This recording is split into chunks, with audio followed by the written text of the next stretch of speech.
ನಮಸ್ತೆ ಸ್ನೇಹಿತರೆ, ನಾನು ಎಲ್ಲಿದ್ದೀನಪ್ಪ ಅಂತಂದರೆ ನಾಮಂಗಲ ತಾಲೂಕು ಮಂಡ್ಯ ಡಿಸ್ಟಿಕ್ಕು ತೆಂಗಿನಭಾಗ ಗ್ರಾಮದಲ್ಲಿ ಒಂದು ದೇವರ ಒಂದು ಜೀರ್ಣೋದ್ಧಾರ ಆಗಿದೆ. ಅದು ಯಾವುದಪ್ಪ ದೇವಸ್ಥಾನ ಅಂತ ಅಂದರೆ ದೇವರು ಕುಲದೇವರಾದಂಥ ಶ್ರೀ ಬೀರೇಶ್ವರ ದೇವರು ಜೀರ್ಣೋದ್ಧಾರ ಆಗಿದೆ. ದೇವರ ಜೀರ್ಣೋದ್ಧಾರ ಮಾಡಿರೋ ಗ್ರಾಮಸ್ಥರು ಎಲ್ಲ ಇಲ್ಲೇ ಇದ್ದಾರೆ. ಅವ್ರನ್ನ ಒಂದು ಸ್ವಲ್ಪ ಕೇಳಬೇಕಾಗಿತ್ತು, ಹೇಗೆ ಎಷ್ಟು ಕಷ್ಟ ಆಯಿತು ಮತ್ತು ಏನಾಯಿತು ಅಂತವ, ಮತ್ತು ಎಷ್ಟು ದಿನ ದೇವರ ಪೂಜೆ ನಡೀತದೆ ಅಂದ್ಬಿಟ್ಟು ಬನ್ನಿ ಮಾತಾಡ್ಸೋಣ. ಸರ್ ನಮಸ್ತೆ. ನಮಸ್ತೆ ಸರ್, ತಮ್ಮ ಹೆಸರು? ಮೋಹನ್ ಕುಮಾರ್ ಅಂತ. ಈ ದೇವರು ಎಷ್ಟು ದಿನ ಪೂಜೆ ನಡೀತದೆ? ಇವತ್ತು 3 ದಿನ ಪೂಜೆ ನಡೆಯುತ್ತೆ. ನಿನ್ನೆ ರಾತ್ರಿನೇ ಹೋಗಿ ನಮ್ಮದು ಮೂಲ ಬಂದು ಹಿರಿಯ ಎಮ್ಮರ್ಗಾಲ ಅಂತ ನಂಜನಗೂಡು ಹತ್ರ, ಅಲ್ಲಿ ನಮ್ಮ ಮೂಲ ದೇವಸ್ಥಾನ ಇರೋದು. ಅಲ್ಲಿ ಹೋಗಿ ದೇವ್ರು ತಂದಿದ್ದೀವಿ. ಇವತ್ತಿಂದ 19, 20, 21 3 ದಿನ ಕುಂಭಾಭಿಷೇಕ, ಪ್ರತಿಷ್ಠಾಪನೆ, ಜೀರ್ಣೋದ್ಧಾರದ್ದು ಮೊದಲನೇ ಪೂಜೆ ಎಲ್ಲ ನಡೆಯುತ್ತೆ. ಯಾವ್ಯಾವ ದಿನ ಯಾವ ಪೂಜೆ ನಡೀತದೆ ಇಲ್ಲಿ? ಇವತ್ತು ಗಂಗೆ ಪೂಜೆ 3 ಗಂಟೆಗೆ ಬೆಳಗ್ಗೆನೇ ಹಿರಿಯ ಎಮ್ಮರ್ಗಾಲದಲ್ಲಿ ಗಂಗೆ ಪೂಜೆ ಮಾಡಿಕೊಂಡು ನಮ್ಮದು ದೇವ್ರ ಕುಣಿತ ಮತ್ತು ಮಣೆ ಹಾಕೋದು ಅಂತ ನಾವು ದೇವ್ರ ಪ್ರಸಾದ ಹಾಕಿ ದೇವ್ರ ಕುಣಿತ ನಡೆಯುತ್ತೆ. ಅದನ್ನೆಲ್ಲ ಮಾಡಿಕೊಂಡು ದೇವ್ರನ್ನ ಹಿರಿಯ ಎಮ್ಮರ್ಗಾಲದಿಂದ, ನಂಜನಗೂಡು ಹತ್ರ ಇರೋ ಹಿರಿಯ ಎಮ್ಮರ್ಗಾಲದಿಂದ ಇಲ್ಲಿಗೆ ತಂದಿದ್ದೀವಿ. ಇಲ್ಲಿ ಮಡಿ ಬಿಟ್ಕೊಂಡು ದೇವ್ರನ್ನ ದೇವಸ್ಥಾನದೊಳಗೆ ಕರ್ಕೊಂಡೋಗಿ ಕುಣಿಸಿದ್ದೀವಿ ಪೂಜೆ ಕಟ್ಟಿ. ಈಗ 3 ಗಂಟೆ 30 ನಿಮಿಷದಿಂದ ಮತ್ತೆ ಗಂಗೆ ಪೂಜೆ ಮಾಡಿ ಗಣಪತಿ ಹೋಮದಿಂದ ದೇವಸ್ಥಾನದ ಮೊದಲನೇ ಕೆಲಸಗಳು ಸ್ಟಾರ್ಟ್ ಆಗ್ತದೆ. ಬರುವ ಭಕ್ತಾದಿಗಳಿಗೆ ಯಾವತ್ತಿಂದ ಪೂಜೆ ಸ್ಟಾರ್ಟ್ ಆಗ್ತದೆ, ಮತ್ತು ಡೈಲಿ ಪೂಜೆ ವ್ಯವಸ್ಥೆ ಇದೆಯಾ, ಮತ್ತು ಪ್ರಸಾದ ವಿತರಣೆ ಹೇಗಿದೆ? ಡೈಲಿ ಪೂಜೆ ವ್ಯವಸ್ಥೆ ಇವತ್ತಿಂದ ಸ್ಟಾರ್ಟ್ ಆಗುತ್ತೆ. ಬರೋ ಭಕ್ತರುಗಳಿಗೆ ಯಾವುದು ಪೂಜೆ ಸ್ಟಾರ್ಟ್ ಆಗಲ್ಲ. ದೇವಸ್ಥಾನದ ಇದು ಮೂಲ ಇದು ವಿಗ್ರಹಗಳಿಗೆ ಪೂಜೆ ಸ್ಟಾರ್ಟ್ ಆಗುತ್ತೆ. ವಿಗ್ರಹ ಪ್ರತಿಷ್ಠಾಪನೆಗೋಸ್ಕರ ಅದಕ್ಕೆ ಬೇಕಾಗಿರೋ ಎಲ್ಲ ಹೋಮಗಳು ಎಲ್ಲ ಇವತ್ತಿಂದ ಸ್ಟಾರ್ಟ್ ಆಗ್ತದೆ. ಯಾವುದೇ ಪೂಜೆ ಆದ್ರೂ ಬುಧವಾರದಿಂದ ಭಕ್ತಾದಿಗಳಿಗೆ ಪ್ರತಿದಿನ ಪೂಜೆ ಇರುತ್ತೆ. 48 ದಿನ ನಿರಂತರ ಪೂಜೆ ಇರುತ್ತೆ. 48 ದಿನವೂ ನೈವೇದ್ಯ ಮಾಡ್ತೀವಿ. ರಾತ್ರಿ ಹೊತ್ತು ಊಟ ವ್ಯವಸ್ಥೆ ಮಾಡ್ತೀವಿ.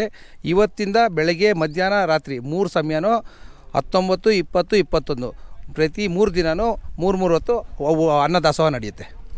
ಇದು ಹಳೆಯ ದೇವಸ್ಥಾನ ಇತ್ತು, ಮತ್ತು ಜೀರ್ಣೋದ್ಧಾರ ಮಾಡಿದ್ದೀರಾ. ಹೇಗೆ ಕಷ್ಟ ಆಯಿತು, ಮತ್ತು ಇದಕ್ಕೆ ಹಿನ್ನೆಲೆ ಬೆಂಬಲ ಯಾರ್ಯಾರು ಕೊಟ್ಟರು? ಇದು ಹಳೆ ದೇವಸ್ಥಾನ ಇತ್ತು, ಸ್ವಲ್ಪ ಶಿಥಿಲಾವಸ್ಥೆ ಆಗಿತ್ತು. ವಿಗ್ರಹನೂ ಸ್ವಲ್ಪ ಶಿಥಿಲಾವಸ್ಥೆ ಆಗಿದ್ದರಿಂದ ಆ ವಿಗ್ರಹನ ತಣ್ಣೂರು ಕೆರೆ ಅಂತ ನಮ್ಮದು ಮೂಲ ದೇವ್ರ ಕೆರೆ ಇದೆ, ಅಲ್ಲಿ ತಣ್ಣೂರು ಕೆರೆಯಲ್ಲಿ ವಿಗ್ರಹನ ಬಿಟ್ಟಿದ್ದೀವಿ.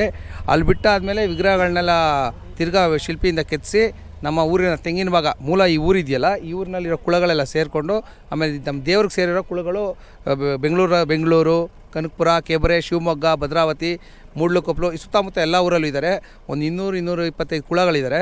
ಎಲ್ಲರೂ ಸೇರಿಕೊಂಡು ಒಗ್ಗಟ್ಟಿಂದ ದೇವಸ್ಥಾನನ ಸ್ಟಾರ್ಟ್ ಮಾಡಿದ್ದೀವಿ. ದೇವರ ಆಶೀರ್ವಾದದಿಂದ ಯಾವುದೂ ಸಮಸ್ಯೆ ಇಲ್ದಂಗೆ ನಮ್ಮವರು ಎಲ್ಲ ಒಗ್ಗಟ್ಟಿಂದ ದೇವಸ್ಥಾನ ಇವತ್ತು ಮುಗಿದಿದೆ. ಕುಂಭಾಭಿಷೇಕದ ಲೆವೆಲ್ಗೆ ಬಂದಿದೆ. ಇವತ್ತು ನಾಳೆ ನಾಡಿದ್ದಷ್ಟೊತ್ತಿಗೆ ದೇವ್ರ ಪ್ರತಿಭೆ ಪ್ರಾಣ ಪ್ರತಿಷ್ಠೆ ಆಗಿ ಕುಂಭಾಭಿಷೇಕ ಆಗಿ ದೇವ್ರ ದರ್ಶನಕ್ಕೆ ಸಾಧ್ಯ ಆಗುತ್ತೆ.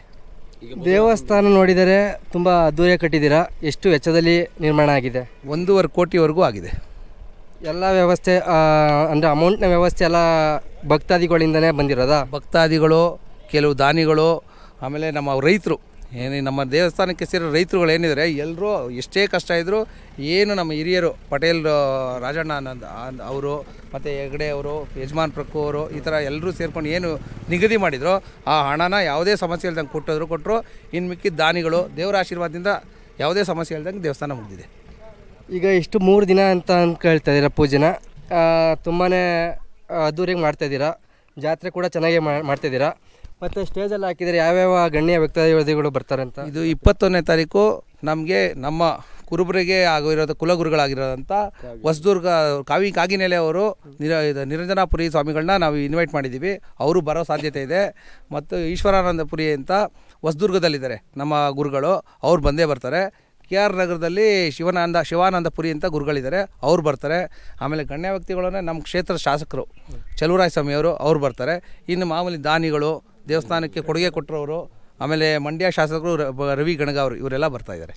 ಸುಮಾರು ಜನ ಹೇಳ್ತಿದ್ರು ನಮ್ಮ CM ಸಿದ್ದರಾಮಯ್ಯನವರು ಸರ್ ಬರ್ತಾರೆ ಅಂತ ಹೇಳ್ತಿದ್ರು. ಏನು ಮಾಡ್ತೀರಿ? ಇಲ್ಲ ಆ ಥರ ಯಾವುದೇ ಪ್ರಯತ್ನ ಮಾಡಿಲ್ಲ. ಯಾಕೆಂದರೆ ಅವ್ರನ್ನ ಕರೆಸಿ ಮೇಂಟೈನ್ ಮಾಡೋದು ರಿಸ್ಕ್ ಶಕ್ತಿ ತೊಗೊಂಡಿಲ್ಲ. ಯಾಕೆಂದರೆ ಜಾಗನೂ ಕಮ್ಮಿ, ಆಮೇಲೆ ಸಮಯ ಕಮ್ಮಿ ಇತ್ತು ನಮಗೆ. ನಮ್ಮದು ಬೋರೆ ದೇವ್ರ ಹಬ್ಬ ಅಂತ ಮಾಡ್ತೀವಿ ನಾವು ಶಿವರಾತ್ರಿಗೂ ಮುಂಚೆ. ಅದರಿಂದ ನಮಗೂ ಸಮಯ ಅವಕಾಶ ತುಂಬ ಕಮ್ಮಿ ಇರೋದ್ರಿಂದ ತುಂಬ ಬೇಗ ನಿಗದಿ ಮಾಡಿದ್ರಿಂದ ಅವ್ರದ್ದು ಸಮಯ ಅವಕಾಶ ಆಗಲಿಲ್ಲ. ಓಕೆ, ಎಲ್ಲರೂ ಸೇರ್ಕೊಂಡು ದೇವ್ರು ಮಾಡ್ತಾಯಿದ್ದೀರಾ. ಭಕ್ತಾದಿಗಳನ್ನ ಅವಾಯ್ಡ್ ಮಾಡಲು ಪೊಲೀಸ್ ಸಿಬ್ಬಂದಿಗಳ ವ್ಯವಸ್ಥೆ ಎಲ್ಲ ಚೆನ್ನಾಗಿ ನಡೀತಿದೆ. ಇವತ್ತು ಮೊದಲನೇ ದಿನ ಆಗಿರೋದ್ರಿಂದ ಆದರೂ ಅಲ್ಲಿ ಪೊಲೀಸ್ ಅವರು ಇದ್ದಾರೆ, ಆರಕ್ಷಕ ಸಿಬ್ಬಂದಿ ನಮ್ಗೆ ಸಪೋರ್ಟ್ ಇದೆ. ನಾಳೆಯಿಂದ ನಿರಂತರವಾಗಿ ನಾಳೆ ನಾಡಿದ್ದು 2 ದಿನವೂ ಪೂರ್ತಿ ದಿನಗಳು ಇದು ಆರಕ್ಷಕ ಸಿಬ್ಬಂದಿ ಸಹಾಯ ಮಾಡುತ್ತೆ. ನಾಡಿದ್ದು ತುಂಬ ಯಥೇಚ್ಛವಾಗಿ ಒಂದು 6,000ದಿಂದ 10,000 ಜನರಿಗೂ ಅಂದ್ಕೊಂಡಿದ್ದೀವಿ. ಆದ್ದರಿಂದ ಆರಕ್ಷಕ ಸಿಬ್ಬಂದಿ ಬೇಕೇ ಬೇಕು. ಅವ್ರು ಬರ್ತೀನಿ ಅಂತ ಒಪ್ಕೊಂಡಿದ್ದಾರೆ. ಅವ್ರ ಹತ್ರ ಪರ್ಮಿಷನ್ ತೊಗೊಂಡಿದ್ದೀವಿ. ಒಟ್ಟಿನಲ್ಲಿ ಎಲ್ಲರಿಗೂ ಪ್ರಸಾದ ವ್ಯವಸ್ಥೆ ಇದೆ. ಎಲ್ರಿಗೂ ಪ್ರಸಾದ ವ್ಯವಸ್ಥೆ ಇದೆ. ಎಷ್ಟು ಸಾವಿರ ಜನಕ್ಕೆ ಪ್ರಸಾದ ವ್ಯವಸ್ಥೆ? 6,000ದಿಂದ 8,000-10,000ವರೆಗೂ ನಾವು ಅಂದ್ಕೊಂಡಿದ್ದೀವಿ. ಅಷ್ಟು ಜನಕ್ಕೂ ವ್ಯವಸ್ಥೆ ಇದೆ. ಇಷ್ಟೇ ಸರ್. ಅವರ ದೇವರು ಇಲ್ಲಿ ನೆಲೆಸಿದ್ದಾರೆ. ಇದರ ಇತಿಹಾಸ ನನಗೆ ಸ್ವಲ್ಪ ಬೇಕಾಗಿತ್ತು, ಹೇಳ್ತೀರಾ? ಇದು ನಮ್ಮ ಕುರುಬರ ಕುಲದೈವ ಬೀರೇಶ್ವರ ಸ್ವಾಮಿ. ಕುರುಬರು ಮಾತ್ರ ಪೂಜೆ ಮಾಡೋ ಏಕೈಕ ದೈವ ಬೀರೇಶ್ವರ ಸ್ವಾಮಿನ. ನಮ್ಮದು ಮೂಲ ಇತಿಹಾಸ ಏನಂದರೆ, ಇಲ್ಲಿಂದ ನಂಜನಗೂಡು ಹತ್ರ ಹಿರಿಯ ಮರಗಾಲ ಅಂತಿದೆ, 88 ಗಡಿಗೆ ಅದೇ ಮೂಲ ದೇವಸ್ಥಾನ. ಅದನ್ನು ವಿಜಯನಗರ ಸಾಮ್ರಾಜ್ಯ ಅರಸರು ಕೃಷ್ಣದೇವರಾಯರು ಅಂದರೆ 500ರಿಂದ 600 ವರ್ಷ ಶಿಲಾಶಾಸನ ಇದೆ ಅಲ್ಲಿ. 600 ವರ್ಷದ ಹಿಂದೆ ಆ ದೇವಸ್ಥಾನ ಕಟ್ಟಿರೋದು ಅಂತ ಅಲ್ಲಿ ಮಾಹಿತಿ ಇದೆ. ಬಟ್ ಗೆಜೆಟಲ್ಲಿ, ಕರ್ನಾಟಕದ ಗೆಜೆಟ್ ಪ್ರಕಾರ 1200 ವರ್ಷದಿಂದ ಇದೆ ಇದು. ಇಲ್ಲಿ ಸಂತಾನ ವೇಣುಗೋಪಾಲ ಸ್ವಾಮಿ ದೇವಸ್ಥಾನ ಅಂತ ಇದೆ ಹಿರಿಯ ಮರಗಾಲದಲ್ಲಿ. ಆ ದೇವಸ್ಥಾನ ಮತ್ತು ನಮ್ಮ ಬೀರೇಶ್ವರ ಸ್ವಾಮಿ ದೇವಸ್ಥಾನದ ಎರಡೂ ಆ ಟೈಮಲ್ಲಿ ಗೆಜೆಟಲ್ಲಿ ಪಾಸ್ ಆಗಿರೋದ್ರಿಂದ ಕೊಯಂಬತ್ತೂರು ಕಂಟ್ರಿ ಅಂತ ಇತ್ತು ನಮ್ಮದು. ಆವತ್ತಿನ ಕಾಲದಲ್ಲೇ ಇರೋ ದೇವಸ್ಥಾನ ಆಗಿದ್ದರಿಂದ 1200 ವರ್ಷ ಇತಿಹಾಸ ಅಂತ ಇದೆ. ಅಲ್ಲಿಂದ ನಮ್ಮ ಪೂರ್ವಜರು ಒಬ್ಬರು ಇಲ್ಲಿ ಬಂದು ಆ ದೇವ್ರನ್ನ ತೊಗೊಂಡು ಬಂದು ಇಲ್ಲಿ ಪ್ರತಿಷ್ಠಾಪನೆ ಮಾಡ್ಕೊಂಡು ನಾವು ಪೂಜೆ ಮಾಡಿಕೊಂಡು, ನಮ್ಗೆ ಇದೇ ಮೂಲ ದೇವರು ಆದರೂ ನಮ್ಮ ಹಿರಿಯ ಮರಗಾಲನ ನಾವು ಪೂಜಿಸ್ತೀವಿ, ಆರಾಧಿಸ್ತೀವಿ. ಅದರಿಂದ ಅಲ್ಲಿ ಹೋಗ್ಬಿಟ್ಟು ದೇವ್ರು ತಂದಿದ್ದೀವಿ. ಇವಾಗ ಅಲ್ಲಿಂದನೇ ಹೋಗಿ ತಗೊಬಂದಿದ್ದೀವಿ. ಅಲ್ಲಿಂದನೇ ಹೋಗಿ ಅಲ್ಲಿ ಪೂಜೆ ಮಾಡಿಕೊಂಡು ತೊಗೊಂಬಂದಿದ್ದೀವಿ ದೇವ್ರನ್ನ. ಓಕೆ ಸರಿ. ಇಷ್ಟೇ ಸರಿ ಸರ್. ನೋಡೋದಲ್ಲ ಫ್ರೆಂಡ್ಸ್, ಇಷ್ಟಿದೆ ಇತಿಹಾಸ. ಸ್ವಲ್ಪ ಬೇಕಾಗಿತ್ತು, ಅದನ್ನು ತಿಳ್ಕೊಂಡಿದ್ದೀನಿ. ಇನ್ನು ಇವತ್ತು ನಾಳೆ ನಾಡಿದ್ದು 3 ದಿನ ದೇವ್ರ ಪೂಜೆ ಇದೆ. ಎಷ್ಟು ಭಕ್ತಾದಿಗಳು ಬಂದು ಆ ದೇವರ ಬೇಗ ಬಂದು ಪೂಜೆನ ಮಾಡಿಸ್ಕೊಂಡು ಹೋಗ್ರಿ. ಇಷ್ಟು ಹೇಳ್ತಾ ಈ ವಿಡಿಯೋನ ಹೆಂಗೆ ಎಂಡ್ ಮಾಡ್ತಾಯಿದ್ದೀನಿ. ವಿಡಿಯೋನ ಶೇರ್ ಮಾಡಿರಿ ಭಕ್ತಿಯಿಂದ ಆದಷ್ಟು. ನಿಮ್ಮ ಸ್ನೇಹಿತರಿಗೆ ಮತ್ತು ನಿಮ್ಮ ಕುಟುಂಬದವ್ರಿಗೆ ಬೇಗ ದೇವ್ರಿಗೆ ಬಂದು ಪೂಜೆ ಮಾಡಿಸ್ಕೊಂಡು ಹೋಗಿ ಕೇಳ್ರಿ. ಓಕೆ ಫ್ರೆಂಡ್ಸ್, ಬಾಯ್.